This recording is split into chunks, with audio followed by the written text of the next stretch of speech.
Hello, I'm Dr. Rick Redden. My practice and international consulting service deals strictly with equine foot problems. We are located at the International Equine Podiatry Center in Versailles, Kentucky. This tape has been produced to teach you the benefits of the 4-point trim technique. This technique offers consistent and dramatic results for various foot disease as well as for poor quality. You will find this tape very helpful as you develop a new image for soundness and also for hoof quality. I've used 2 brood mares and 1 weanling to depict this 4-point trim technique. They were trimmed over a period of 90 days during the fall and winter months. This foot reveals typical signs we see with brood mares that are barefoot in Kentucky. Dish foot. As you can see, the straightness here indicates the real breakover this mare wants to have.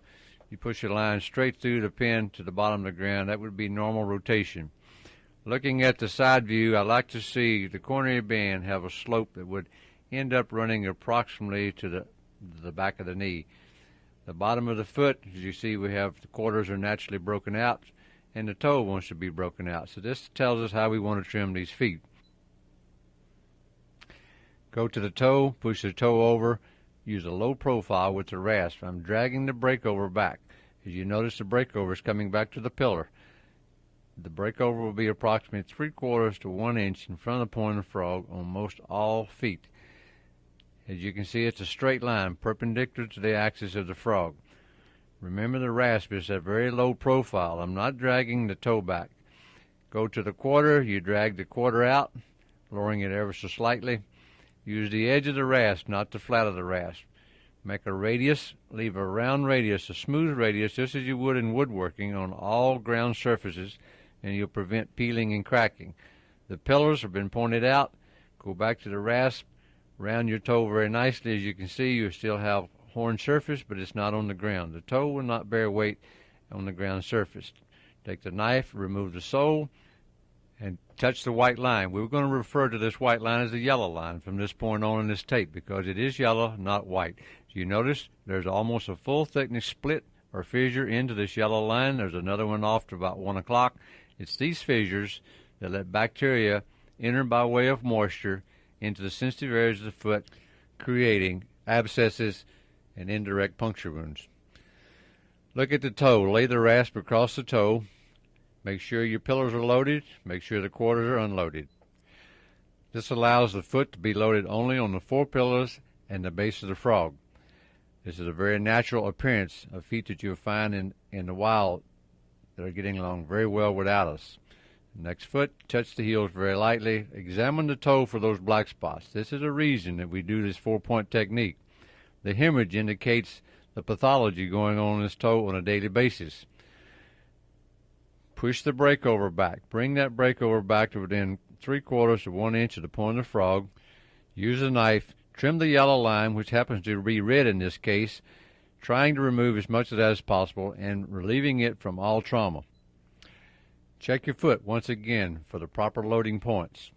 2 in the front, 2 behind. Break over 3/4 inch in front of the frog. The cross-legged trim is a technique I've picked up. It's become very comfortable for me. I found most horses enjoy it. On the mature horses, you can sit back into the back of the hock. You can rest your old tired back. It works real well for the young horses. They learn very quickly to cross-leg. It's actually very safe. It looks a bit crazy, but try it. You might like it very well. For old crippled mares that have stifle problems, they enjoy dropping that leg in, and they'll actually kind of push against you as you trim. Toward the end of the day, it makes it really nice to set into them in this fashion. Once again, look for those little dark spots. Hit that toe. Examine the yellow line in the horn area along the front. Once again, you've got hemorrhage. If this hemorrhage is consistently showing, then you know you're traumatizing an area that's not adequately protected. Trim those dark areas out. You want to create a nice, good, sound horn wall. This toe, as you see, is trying to naturally break out. We're going to push the breakover back once again. If you notice, we've got a very deep, full thickness, yellow line separation that's only micromillimeters away from the sensitive area. Push that toe back. I want to put this disrupted area on the face of the foot so that there's no packing or trauma to the area. You notice the line is getting shorter because I'm getting up in the line, but I'm not creating a pocket that will continue to pack dirt, debris, moisture, and so forth, and drive bacteria into the sensitive structures of the foot. This is a very important concept of this technique. You're unloading that toe and loading the pillows, which are natural load sensors of the foot. This is the finished product. These toes are not squared back from the front. The breakover has been pushed back from the ground surface. As you can see with the rasp under the toe, it's a very low profile 4-point. Second trim. This is approximately 2 weeks later. You'll notice the changes in this mare. The growth pattern that you can see I'm depicting here with the rasp. This is a very slow time of year for feet to be growing now. The winter months are very slow. Notice there's not much work to be done the second time around. The 4-point is still obvious. All you do is just tidy up. Just touch the bridge there. Touch the heels. Push your toe back over slightly. I'm not taking off much foot. There's not much horn coming off. Check your load areas again. And this is the finished product for this particular trim. Notice that growth ring on both of those feet. The third trim. These toes have been unloaded. The full thickness toe crack is healing very nicely. Push the heels back first. Notice what's happening to the solar surface. The bridge now continues around the point of the frog. Use your knife, unload those black spots. This is paramount with every single trim. As we go to the next foot, notice the shape of this foot. It's beginning to become more square. The natural breakover is coming closer to the point of the frog with each trim. Again, touch those toes, unload those black spots. I find this technique prevents me from having to bring the foot forward unless I wish to clean up a toe crack. I'm going to just remove the superficial areas of horn just along the edge of the crack. This removes little areas where moisture and bacteria can set in. You can actually see there's dirt in this crack. I'm not cutting the crack out itself. I find that further weakens the foot, and I prefer just to clean up the superficial edges. As you can see, it's healed up to where I'm showing it there. Now the fourth trim shows this healing process very nicely. Remember, this is in a slow-growing time of year. This foot has grown approximately 1.5 inches in this short period of time. The shape is changing, it's become very square. The horn wall is becoming quite thick. The horn growth at the toe indicates this toe has been totally unloaded. Our second mare, this would be her first trim, a very typical type of foot seen in areas where the cold, wet winters. We have full thickness horn cracks that are just inside the anterior pillars. As you can see, we have two major cracks on both feet. These feet are a bit dished. There's a lot of long toe. The effects of such a long toe you can see quite well in this foot. The wall is quite thin, very fragile. The foot is not being loaded in a natural fashion. This foot's already been trimmed. I'm just showing you how I like to unload those full thickness splits through the yellow line. Unload them in a fashion that they cannot continue to pack. Actually, the crack is being placed on the front of the load surface. The quarters have been unloaded. Most of the trimming process occurs during this very first change of technique. Very seldom will you ever remove this much horn again. Now, examining these full thickness toe cracks, you'll notice that all cracks run from front to back, as I'm showing you with my fingers. Use a knife or a Dremel and gently debride the areas that are catching dirt and debris as a means to further protect the foot and not weaken it. Looking at the bottom of the other foot, you can see we have two full thickness splits through the yellow line. We want to back those up perpendicular to the axis of the frog. This is very important. Once again, the rasp has a very low profile. We're not backing the toe up, we're pushing the breakover back, unloading the entire toe from pillar to pillar. This is very important. As you can see, the pillars are carrying the load. This load has to be carried on a very stiff horn capsule if we wish for this technique to have dramatic results. In order to assure that we have a good, stiff, tough horn capsule, I use the Keratex hoof hardener on a daily basis around the ground surface and over all areas of defect, such as this crack. This product is designed to toughen the foot, not just dry it out. It adds a very unique toughness that I've never found in any other product, especially during the wetter times of year, which is very detrimental to most feet. Just paint the ground surface and all the defects. Stay away from the frog because it will toughen very quickly.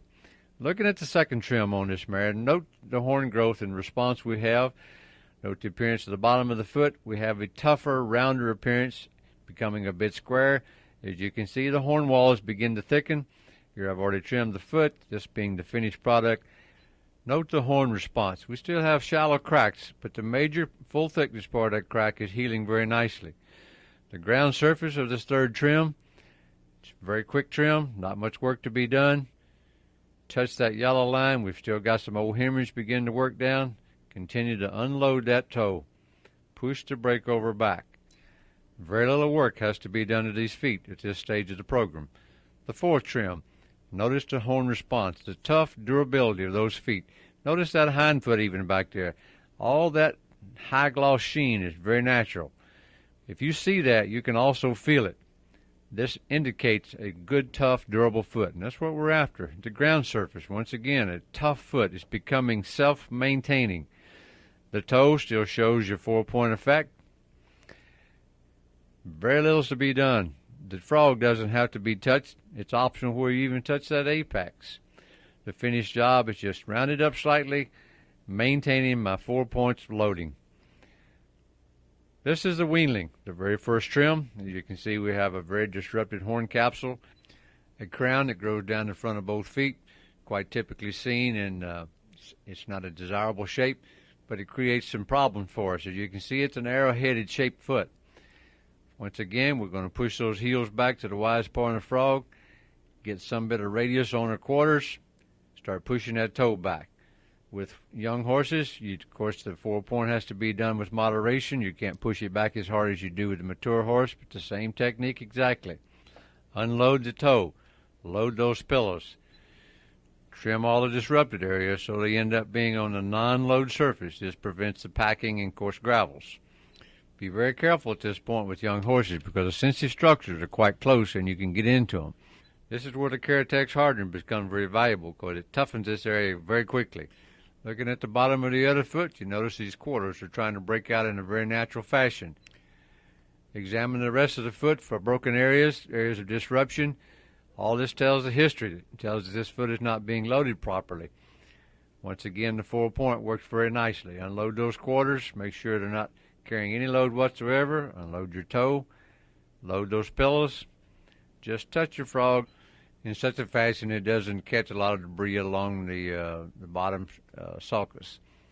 You notice this finished job, we've loaded the 4 pillows. Once again, heavily unloaded that quarter that was flared. You can see a slight divot under the toe.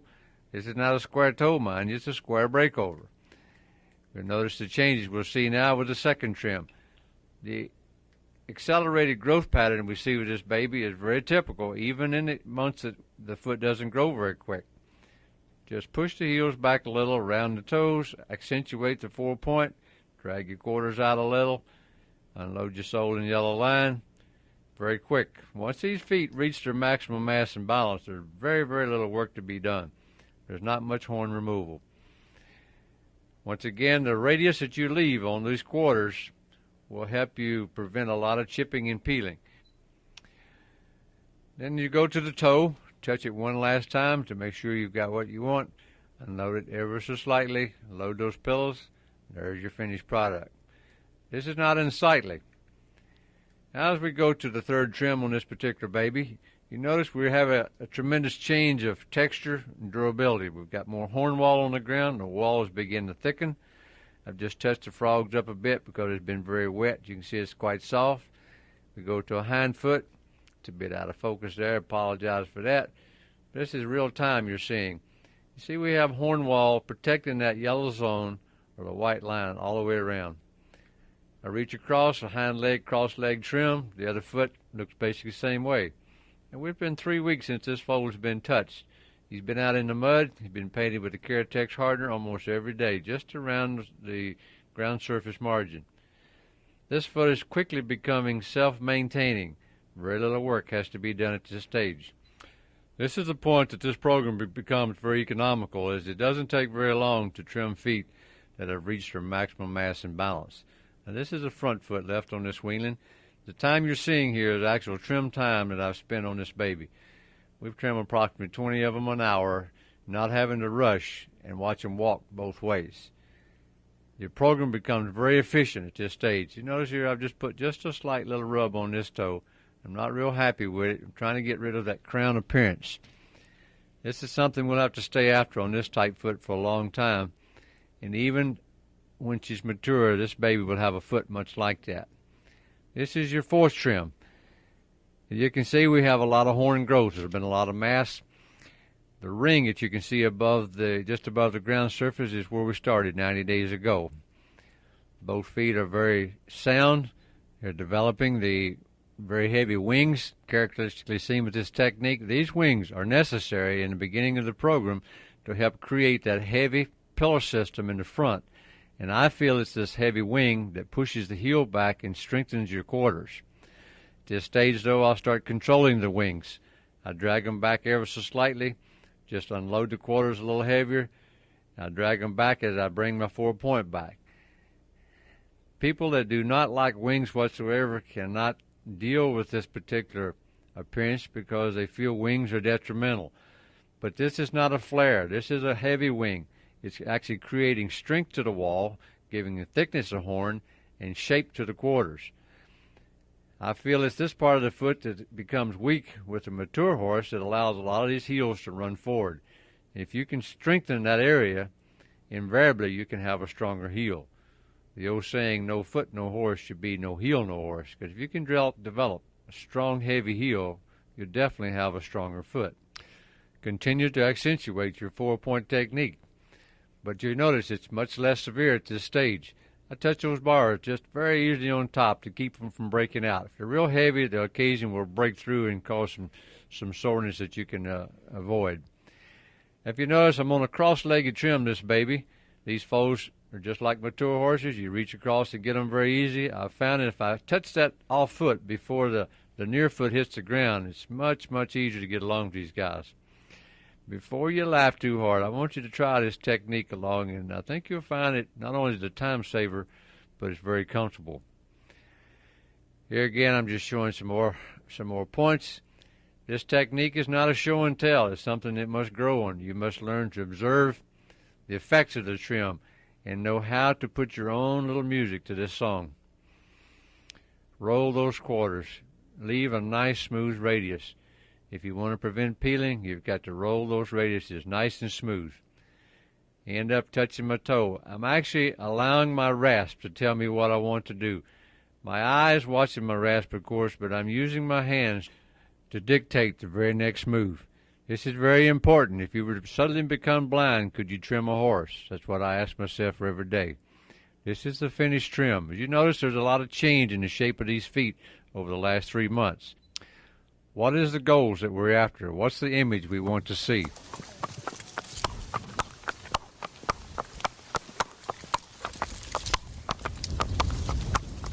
This is the foot that I strive to always obtain. Listen to that foot. This is a barefoot horse in Kentucky. It's been wet here for 6 weeks. Listen to the sound of those feet. Look at the strength and the durability. It's been almost 4 weeks since this horse has been trimmed. Everything here is very natural, very strong, and very durable and self-maintaining. You notice there's a few little dings around the side, very, very small.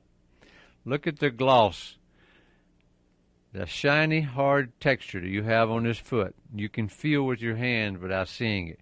You know the moment you pick it up that you've got strength, and you want to maintain that strength. How do we do that?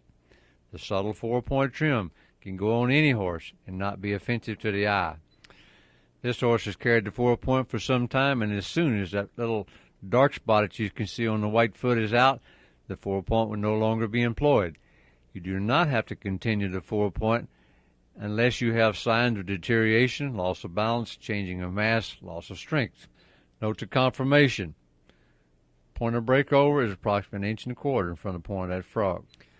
When the hind leg is perpendicular to the ground, the slope of the coronary band will form an imaginary line that will strike the back of the knee.